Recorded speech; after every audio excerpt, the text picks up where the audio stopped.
Hello, my name is TyraKey, and today we're going to go over backward design and Bloom's taxonomy for learning. So, first, we're going to go over today's agenda.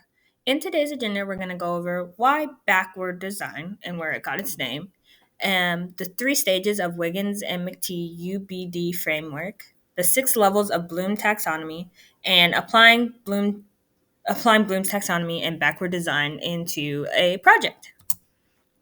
So first, we're going to go over a little background. So why backwards design? Backwards design plans with the end in mind by first clarifying the learning you seek. So starting with what are your end goals, what are the end objectives, and then planning and working backwards to figure out how to achieve those goals. The term refers to the fact that his approach is backwards to the way that many educators plan. This also means that UBD framework and Bloom's taxonomy incorporate both backward design. So now let's get into Wiggins and McTee's Understand by Design framework, which in this framework, there's three stages that they have coined. First stage is identifying desired results. Second is determining acceptable evidence. And third is plan learning experiences and instructions. So within stage one, the key questions you need to ask yourself are what should students know, understand, and be able to do? So it's really about identifying desired results. So in this first stage of backwards design, we need to consider the goals and examine established content standards. So looking at your national or state standards and reviewing curriculum expectations to kind of hone what you are going to do in your classroom. Your learning priorities are established by long term performance goals, and it is what we want the students and the end goal to have. So it's kind of just like the big ideas and the skills that the students are going to have. Next, we're going to go into stage two, which is determining acceptable evidence. So, the key questions you need to ask yourself are how will you evaluate student performance in fair and consistent ways? So, making sure that you're doing cumulative assessment tasks are really big in this one, and making sure that you distinguish between two broad assessment types. So, within stage two, there are two assessment types, which are performance tasks and other tasks, other evidence, and we will get into that. Within the type of assessments, in the performance assessment task, students are asked to apply their learning to a new and authentic situation as meaning of assessing their understanding and ability to transfer their learning. So, making sure that in this, they are able to take what they've previously learned and kind of hone on that. There is six facets of understanding for this assessment purpose, and it's students can explain concepts and principles. Students can interpret by making sense of data, text, and experiences through images, analogs, and stories. Students can apply by effectively using and adapting what they know in new and complex contexts. Students can demonstrate perspective by seeing the big picture. Students can display empathy by perceiving sensitively, sorry about that, I choked a little bit, and walking into someone else's shoes. And last but not least is having self-knowledge by showing metacognitive awareness using productive habits by the mind. So next, going on to other evidence using assessment models such as traditional quizzes, tests, observations, and work samples to kind of round out the assessment picture and determine what the students do or don't know and what they can do.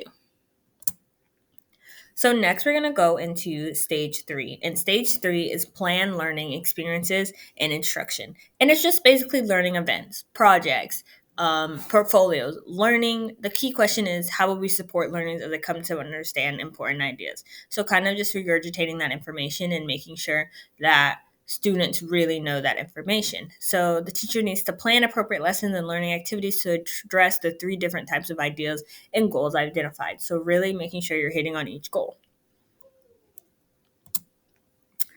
Next, we're going to go into the six levels of Bloom taxonomy, which are create, evaluate, analyze, apply, understand, and remember. And why do we use Bloom taxonomy? Really, the objective and the learning goals are important to establish in the hierarchy or interchangeable hierarchy so that teachers and students alike understand the purpose of the interchange. And it's about organizing objectives that help clarify the objectives for us as educators and as the students. And really, it's just an organized plan to deliver appropriate instruction, design valid assessment tasks and strategies, and ensure the instruction and assessment are aligned with the objectives. So, in this framework for classifying statements of the instruction or what the students are intended to use, we are going to start at the top with create.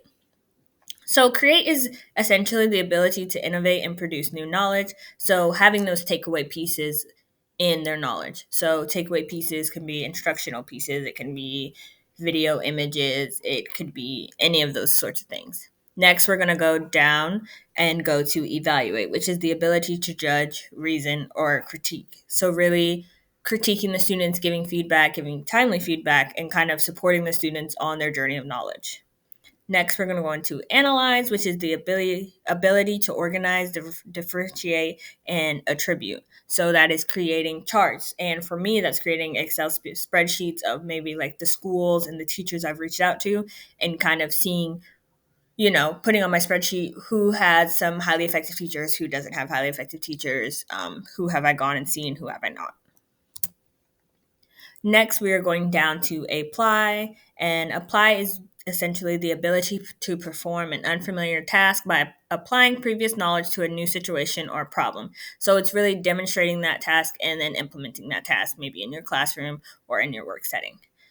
Next would be understand, which is the ability to understand, interpret, classify, summarize, compare, and construct meaning, which is just explaining and then summarize what you explained at the end. And then last but not least, you will have remember. So it's the ability to recover and access knowledge from a long term memory. So that's just regurgitating that information that you've already taught them, making sure you say it, they say it back to you. So now using Bloom taxonomy, backwards design, and kind of the ADDIE model, I want to go into my design project with the topic of retaining top educators. So since I work in human resources and I am like social media and marketing, my top thing that I do is recruit and retain educators. So really, I mostly focus on recruiting, but now we are trying to focus solely based on retention, so retaining. And so for my design document, I either want to do like an ebook or like a big training video to principals on how to retain your top educators. So in this, my objectives would be to provide incentives to retain key talent. So if a principal is, doing what they need to, they're showing their training videos and they have a high retention rate, they'll get incentives because they retained key talent. It would also be to provide high quality and consistent training opportunities for new educators, increase recruitment fairs at colleges and universities. Recruitment fairs are really big across the land, and that is really big to recruit new teachers. So also developing communication methods where people can provide honest feedback. So yes, we do have surveys that people and educators can fill out, but really providing those surveys in an honest forum where they're like, don't put your name on it. You don't have to have fear of if you're going to get fired or reprimanded. We really want your honest feedback, and we're really taking that feedback and really running with it. And then last but not least, to hire qualified individuals in leadership positions to ensure fair and effective leadership.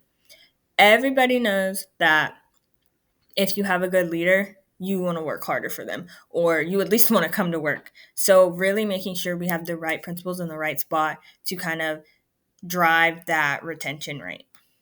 And so that is kind of what I want to do for my design project. So throughout this, my key takeaways from this presentation or this week is kind of always try to think of planning with the end in mind first, and then clarifying like the learning that I'm seeking. So if I want to create a training manual, I want to think of my end goal, which is making principals excited about retaining their teachers, not just, saying, oh, I'll get new ones. So that is really what I think for me, that is what really kind of was my key takeaway. And then using the framework design and Bloom taxonomy can be used to create engaging courses. So really honing on those 6 steps of the taxonomy, I can create an engaging course for those educators and for those principals to drive recruitment and retention. And then last but not least, the performance and other evidence assessments. I really didn't know that they were separated. And then when I learned that they were separated, it kind of really drove home that other evidence and just that part of assessment can be good, but it's not everything. You need those performance assessments to kind of get by. And so if you have any questions, feel free to comment below. I look forward to hearing your suggestions and critiques, and have a great day.